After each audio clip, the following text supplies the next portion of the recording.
Hello students, कैसे हैं आप? बिल्कुल ठीक। Okay, very good. स्टूडेंट्स, दुनिया में लोग देखिए आगे बढ़ने के लिए कितने बड़े बड़े काम कर डालते हैं। तो मैं तो आपसे केवल एक छोटा सा ही काम पढ़ाई करने के लिए कहता हूँ, और वो भी पढ़ाई आपके फ्यूचर के लिए, आपके भविष्य के लिए, आपको आगे बढ़ाने के लिए, आपको सफल बनाने के लिए, आपको बुलंदियों तक पहुंचाने के लिए, आपकी ज़िंदगी आसान बनाने के लिए, आने वाले समय में आपकी एक शानदार लाइफ के लिए ही ये पढ़ाई या स्टडी कहता हूँ। क्योंकि ये एक ऐसा टूल्स है, ये एक ऐसा हथियार है जो आपको मनचाहा हर कुछ दे सकती है। तो आपको अपनी किताबों से प्यार करना होगा, अपनी किताबों से दोस्ती करना होगा, अपनी किताबों के साथ ही रहना होगा और किताबों को बार बार पढ़ना होगा, उसका कंटेम्पलेशन करना होगा, उसका चिंतन करना होगा और चिंतन कर करके आगे बढ़ना होगा। क्योंकि किताबें हमारी सबसे अच्छी दोस्त होती हैं। कहते हैं कि क्या किताबें कुछ कहना चाहती हैं, आपके साथ रहना चाहती हैं। किताबों में साइंस की आवाज़ है, किताबों में रॉकेट का राज है। क्या तुम इन किताबों से दोस्ती नहीं करना चाहोगे? क्या तुम इन किताबों के साथ नहीं रहना चाहोगे? तो किताबों को अपना मित्र बना लो, किताबों को अपना दोस्त बना लो, क्योंकि यही आपकी रियल फ्रेंड है, यही आपकी सच्ची मित्र हैं और यही आपकी ज़िंदगी को बदल देंगी। तो इसलिए आपको हमें पढ़ाई करनी है, अच्छे से करनी है और पूरे मन लगा के पूरे दिल जान से करनी है। हम ये नहीं कहते हमेशा पढ़ो, लेकिन जितने समय पढ़ो पूरे दिल से पढ़ो, पूरे मन लगा के करो, पूरी एनर्जी के साथ पढ़ो। तो आज का इसके प्रीवियस क्लास में हम लोगों ने डिस्कस किया था बच्चों, वर्क डन क्या है, वर्क डन कब माना जाता है, साइंस की लैंग्वेज में वर्क डन कब कहते हैं, वर्क डन कब पॉजिटिव होता है, कब निगेटिव होता है, वर्क डन जीरो कब होता है, वर्क डन स्केलर क्यों है। ये तमाम कई बातें हम लोगों ने डिस्कशन किया था वर्क डन के विषय में। अब आज का हमारा टॉपिक है एनर्जी। क्या है एनर्जी? क्या है एनर्जी? आप कहते हो ये बड़ा एनर्जेटिक है, अरे उसका तो स्टामिना बहुत हाई है। तो स्टामिना वर्ड या एनर्जी, ये एनर्जी है क्या, स्टामिना क्या है, पोटेंशियल क्या है, ठीक ना। ये तमाम बातें हमें जो है वो इसको साइंटिफिक तरीके से सीखना है। सुबह आप उठते हो, आपको ब्रेकफास्ट मिलता है, मिल्क मिलता है, ब्रेड मिलता है, फ्रूट मिलता है, मम्मी आपको ब्रेकफास्ट बना के देती हैं। आप बड़े आसानी से, बड़े इजी से दौड़ते दौड़ते स्कूल जाते हो और बड़े एनर्जेटिक होके जाते हो। फिर धीरे धीरे वहाँ आप जाते हो, स्टडी करते हो, स्टडी करने के बाद शाम को लौटने लगते हो। जब आप 8 पीरियड पढ़ करके ऐसा लगता है किसी ने आपको बहुत मारा है, बड़े धीमे धीमे आप आ रहे हो। तो मीन्स कोई चीज़ आपको पूरी रात सोने से मिली थी, सुबह खाने पीने ब्रेकफास्ट से, मिल्क से कोई चीज़ मिली थी, और आप जब गए आपने पढ़ाई किया तो वो सारी चीज़ खर्च हो गई। फिर वापस आते हो तो आपको थकान फील होती है। तो वो कौन सी चीज़ है जो मम्मी ने ब्रेकफास्ट दिया तो हमें मिली, हमने मिल्क लिया तो हमें मिली, हमने स्लीपिंग किया तो हमें मिली, हमने जो है ब्रेड खाया तो हमें मिली, हमने फ्रूट्स लिया तो हमें मिली, हमने जूस लिया तो हमें मिली। आखिर वो कौन चीज़ है जिसके मिलने पर हम वर्क करने लगे, हम वर्क कर सके, 8 पीरियड हम पढ़ाई कर सके, अपना होमवर्क कर सके, और उसके बाद वो चीज़ खर्च हो गई तो फिर हम शाम को वापस आए तो बड़ी थकान महसूस हो रही है। तो वो चीज़ बच्चों वो है एनर्जी। क्या है? एनर्जी है। क्या है? एनर्जी है। जब आपकी मम्मी ने सुबह ब्रेकफास्ट दिया, आपको मिल्क दिया, टोस्ट दिया, आपको फ्रूट दिया, जूस दिया, तो आपको एनर्जी मिली। रात में आप सोए तो आपको एनर्जी मिली, और उस एनर्जी से जब आपने स्कूल गए तो वर्क किया, स्टडी किए तो वर्क किया, और धीरे धीरे वो एनर्जी जब आपकी ख़त्म हो गई तो शाम को आपको थकान फील होती है, आप धीरे धीरे अपने घर को लौट रहे हो। इसका मतलब ये हो गया कि एनर्जी हमारा स्टैमिना होता है, एनर्जी हमारी वर्क कैपेसिटी होती है। जब हमारे अंदर एनर्जी होती है तो हम एनर्जेटिक होते हैं, हम वर्क करने की सिचुएशन में होते हैं, हम वर्क कर सकते हैं। हम नहीं, कोई भी बॉडी वर्क कर सकती है, और बिना एनर्जी के वर्क नहीं किया जा सकता।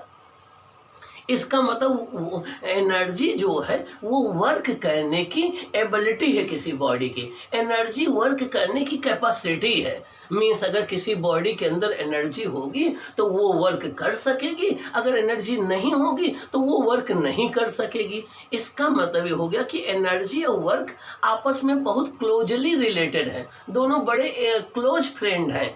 मीन्स अगर किसी बॉडी में एनर्जी होगी तो वो वर्क डन कर पाएगा, एनर्जी नहीं होगी तो वर्क डन नहीं कर पाएगा। तो आप ऐसे कह सकते हो कि किसी बॉडी के अंदर वर्क करने की जो कैपेसिटी होती है, वर्क करने की जो एबिलिटी होती है, उसी एबिलिटी को या उसी कैपेसिटी का नाम एनर्जी है। क्या है? एनर्जी है। एनर्जी को आप स्टामिना भी कहते हो इस स्टूडेंट का स्टामिना बहुत ज़्यादा है, इसका स्टामिना कम है। तो जो स्टामिना वर्ड यूज किया जाता है वो एनर्जी के लिए ही यूज किया जाता है। तो आप डिफाइन कैसे करेंगे? The capacity of doing work is called energy, और energy is the ability of doing work. किसी भी ऑब्जेक्ट की जो वर्क करने की कैपेसिटी होती है, जो वर्क करने का स्टामिना होता है, उसी को एनर्जी कहते हैं। अगर ज़्यादा स्टामिना होगा तो ज़्यादा वर्क कर पाएगा, अगर कम स्टामिना होगा तो कम वर्क कर पाएगा। तो energy is the capacity of doing work. अब जब एनर्जी वर्क की कैपेसिटी है, बिना एनर्जी के वर्क नहीं हो पाएगा, ठीक ना? तो मीन्स इसका मतलब जो वर्क की एसआई यूनिट होगी वही एनर्जी की एसआई यूनिट होगी। वर्क की एसआई यूनिट जूल होती है, तो एनर्जी की भी एसआई यूनिट जूल होगी। अब वो चाहे जिस टाइप की एनर्जी हो, चाहे वो काइनेटिक हो, चाहे पोटेंशियल हो, चाहे थर्मल हो, चाहे न्यूक्लियर हो, सभी तरीके की एनर्जी की एसआई यूनिट जूल होगी। ओके, तो ऐसा अब ये तो रही डिफिनेशन की एनर्जी क्या है। एनर्जी की एसआई यूनिट जूल है और ये एक स्केलर क्वांटिटी है, इसमें कोई डायरेक्शन नहीं होता है। लेकिन एनर्जी पॉजिटिव भी हो सकती है, एनर्जी निगेटिव भी हो सकती है, एनर्जी जीरो भी हो सकती है। किसी बॉडी के अंदर कोई वर्क कैपेसिटी नहीं है तो एनर्जी जीरो है, किसी बॉडी के अंदर बहुत वर्क कैपेसिटी है तो एनर्जी पॉजिटिव है, ठीक है। तो एनर्जी पॉजिटिव भी हो सकती है, एनर्जी निगेटिव भी हो सकती है और एनर्जी जीरो भी हो सकती है, ठीक ना। एनर्जी एक स्केलर क्वांटिटी है, इसमें कोई डायरेक्शन नहीं होती है। एनर्जी की एसआई यूनिट जूल होती है और इसकी बेसिक यूनिट वही होती है जो वर्क की होती है, kilogram metre square per second square, kilogram metre square per second square. अब एनर्जी जो है, एनर्जी का मेजरमेंट किसी बॉडी की इस बात से किया जाता है कि वो कितना वर्क डन कर सकती है। जितना ज़्यादा वर्क डन करेगी उतना ज़्यादा उसके अंदर एनर्जी होगी, और जितना कम वर्क डन करेगी उतना कम एनर्जी होगी। अब बात ये आती है कि आखिर हम वर्क डन से एनर्जी को कैसे मेजर करते हैं। होता क्या है कि जिस बॉडी के अंदर एनर्जी होती है वो किसी दूसरी बॉडी पर एक फोर्स अप्लाई करती है, और जब फोर्स अप्लाई करती है तो वो दूसरी बॉडी पर वर्क डन करती है तो उसकी एनर्जी डिक्रीज होती है, और जिस बॉडी पर वो वर्क डन करती है उसकी एनर्जी इंक्रीज होती है। तो मीन्स एनर्जी का जो ट्रांसफ़र है एक बॉडी से दूसरी बॉडी में वो वर्क डन के द्वारा होता है। जब एक बॉडी दूसरी बॉडी पर वर्क डन करती है तो हम कहते हैं एनर्जी ट्रांसफ़र हो रही है, ठीक ना। ओके, अब जिसके अंदर ज़्यादा एनर्जी हो ज़्यादा एनर्जेटिक कहलाता है, जिसके अंदर कम एनर्जी हो कम एनर्जेटिक कहलाता है। और किसी भी कंट्री की प्रोग्रेस एनर्जी पर ही मेजर की जाती है कि कौन कंट्री का पर पर्सन को, किसी कंट्री का पर पर्सन कितना एनर्जी वो कंज्यूम कर रहा है, वो उतना ही ज़्यादा डेवलप्ड माना जाता है।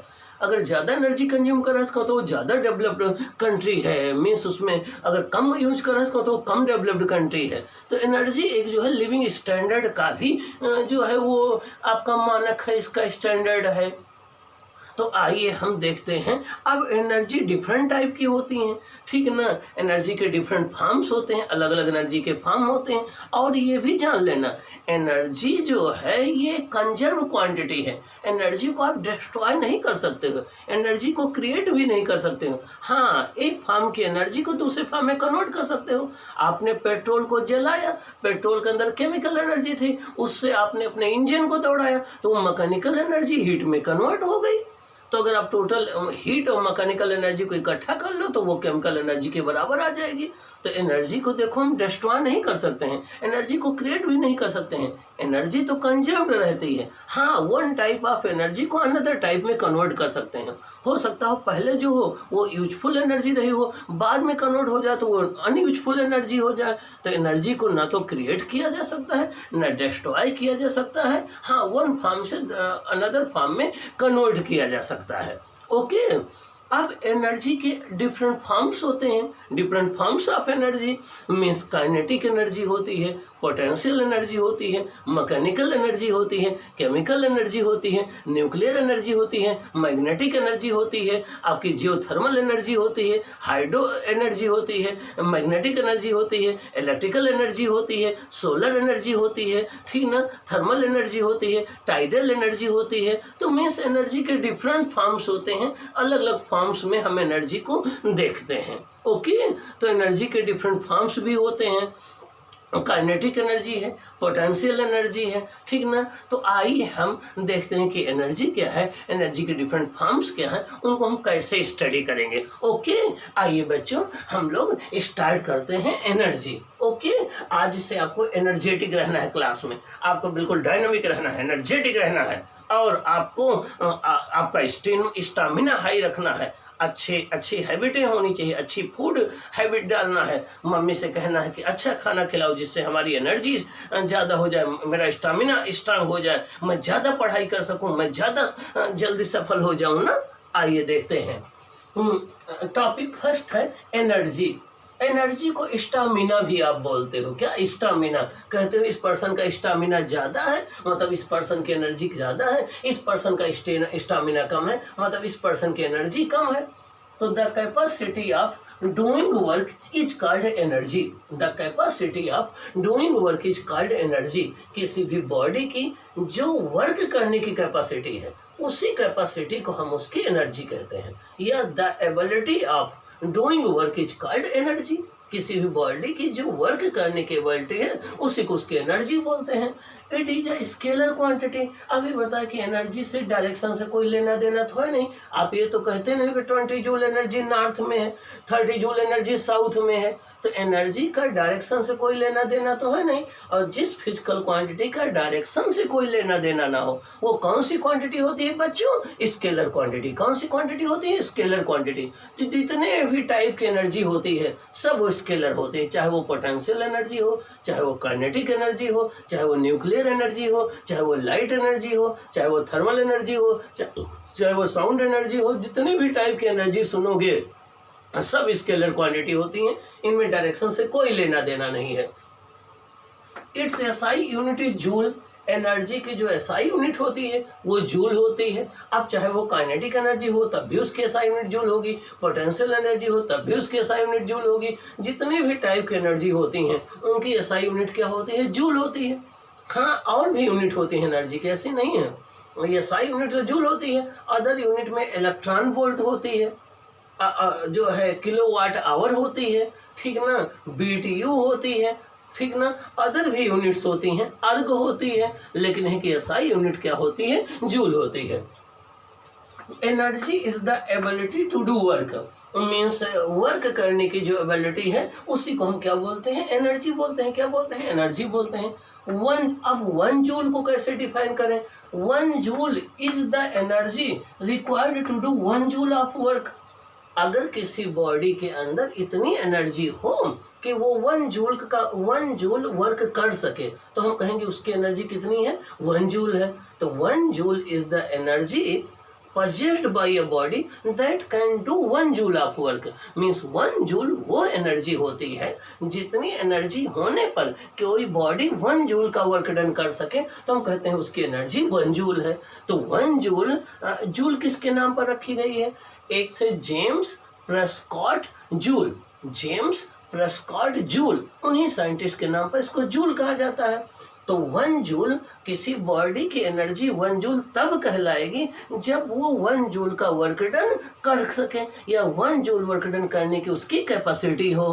अगली बात, एनर्जी की कुछ बड़ी यूनिट होती हैं, किलो जूल। 1 किलो जूल होता है 1000 जूल या 10⁻³ जूल। 1 मेगा जूल होता है 10⁶ जूल। तो एनर्जी की अदर भी यूनिट होती हैं, kilo joule, mega joule, kilo watt hour, electron volt, watt hour, watt into second. ये सब जो है आपकी एनर्जी की यूनिट होती हैं, अदर यूनिट होती हैं। तो अदर प्रैक्टिकल यूनिट में इलेक्ट्रॉन वोल्ट है, किलोवाट आवर है, वाट इंटू सेकेंड है, वाट इंटू आवर है, BTU है। ये सब अदर यूनिट होती हैं इलेक्ट्रिकल एनर्जी की। अब किसी बॉडी की टोटल एनर्जी पॉजिटिव भी हो सकती है, निगेटिव भी हो सकती है, जीरो भी हो सकती है। इसीलिए एनर्जी का एल्जेब्राइक सम लिया जाता है। क्या एल्जेब्राइक सम लिया जाता है? जो फिजिकल क्वांटिटी प्लस और माइनस दोनों की होती हैं उनका एल्जेब्राइक सम किया जाता है टोटल फाइंड आउट करने के लिए। ओके, तो ये रहा एनर्जी के विषय में। तो किसी बॉडी में एनर्जी तभी कहलाएगी जब उसके अंदर वर्क की कैपेसिटी होगी। अगर वर्क की कैपेसिटी नहीं होगी तो उसके अंदर एनर्जी नहीं मानी जाएगी। ठीक ना? Okay okay. एक मूविंग बिंड है, उसके अंदर वर्क करने की कैपेसिटी है तो उसके अंदर एनर्जी कहलाएगी। ठीक ना? एक कोई मूविंग वाटर है, उसके अंदर वर्क करने की कैपेसिटी है तो एनर्जी कहलाएगी। सुबह जब आपको मिल्क ब्रेकफास्ट मिलता है तो आपके अंदर वर्क करने की कैपेसिटी आ जाती है तो आप एनर्जी कहते हो हमारे अंदर है। तो आप ऐसा समझ सकते हो, energy is like a money, energy is like a money. Energy money जैसा है। आपके जेब में ज़्यादा मनी होगी तो आप मार्केट में जाओगे, ज़्यादा चीज़ें खरीद कर पाओगे। जब पैसा खत्म तो आपको चीज़ों की खरीदने की कैपेसिटी खत्म। वैसे जब तक हमारे अंदर एनर्जी होती है हम वर्क करते रहते हैं। जब हमारी एनर्जी खत्म तो वर्क कैपेसिटी खत्म। तो energy is like a money, energy money जैसा होता है। तो आपको एनर्जी को बचाए रखना है, फालतू की बातों में एनर्जी को नहीं वेस्ट करना है, अननेसेसरी डिस्कशन किसी से नहीं करना है। आपको साइलेंट रहना है, आपको गंभीर रहना है, आपको आगे बढ़ना है, आपको अपनी एक ग्रेविटी बनानी है, आपको एक अपनी पर्सनालिटी बनानी है। तो एनर्जी आपको फालतू वेस्ट नहीं करनी है। ओके, अब हम बात करते हैं कि डिफरेंट फॉर्म्स ऑफ एनर्जी क्या है, एनर्जी के डिफरेंट फॉर्म्स क्या होते हैं, उनका डिस्कशन कर लेते हैं ना। आइए हम देखते हैं डिफरेंट फॉर्म्स ऑफ एनर्जी। ये हमारा सेकंड टॉपिक है, टॉपिक भी है डिफरेंट फॉर्म्स ऑफ एनर्जी। पहला है काइनेटिक एनर्जी। क्या है काइनेटिक एनर्जी? अब ये काइनेटिक एनर्जी क्या होती है अभी आगे हम डिटेल में बताएंगे। किसी भी बॉडी के अंदर उसके मोशन की वजह से जो एनर्जी होती है वो काइनेटिक एनर्जी कहलाती है।